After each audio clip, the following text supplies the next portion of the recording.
হে everyone, আমি বর্ষা আর একটা নতুন মিনি ভ্লগে তোমাদের সবাইকে স্বাগত। তো দিনটা ছিল 31শে জুলাই, তো সামথিং এরকমই হবে, আমার ঠিক মনে পড়ছে না।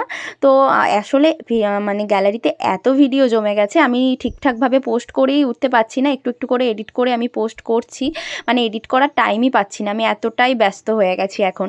আর এই যে পুচকিটাকেও আমাকে আজকে সাজাতে হবে। আসলে এর আগের দিনও আমি একটা পার্টি মেকআপের জন্য এখানে এসছিলাম, এর মাকেই, সেদিনকেও ও সেজেছিল, ওকে নাকি আমাকে সাজিয়ে দিতে হবে। আজকে আবার আবদার ওর মায়ের মতো সাজিয়ে দিতে হবে। তো কথা বলতে বলতে ব্রাইডকে আমরা রেডি করাতে বসিয়ে দিই।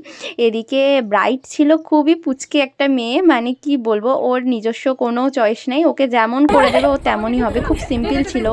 তো আর পার্টি মেকআপও ছিল আমাদের 3টে মতো।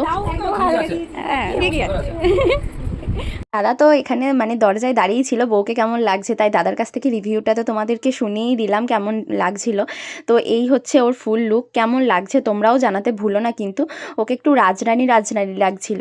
তো আর এই যে পুচকেটাকে দেখছো, এ কিন্তু 5-6বার এসে ঘুরে গেছে যে আমাকে একটু মুখটা সাদা করে দিতে হবে। জানি না মানে ছেলেরাও যে মেকআপ নিয়ে এতটা হতে পারে, ও মানে খুব ছোট একটা বাচ্চা, কিন্তু ওকে একটু টাচ আপ করে দিতে হবে, তাই ওকে একটু টাচ আপ আমি করে দিয়ে একটু লিপ গ্লস দিয়ে দিয়েছিলাম ঠোঁটে। তো ওকে কেমন লাগছে তোমরা জানাতে ভুলো না। আর এই ছিল একটা পার্টি মেকআপ।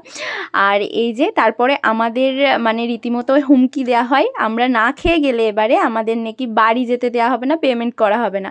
কারণ 2 বছর আগেও যখন আমরা এখানে সাজিয়ে গেছিলাম তখনও আমাদের খেয়ে যাওয়ার টাইম হয়নি, তো আজকে রীতিমতো জোর করে বসিয়ে দেওয়া হয়। তো তারপরে দাদাভাইও চলে আসে, আর দেখো আমার হাতটা অনেকটা কেটে গিয়েছিল। তো টাটা।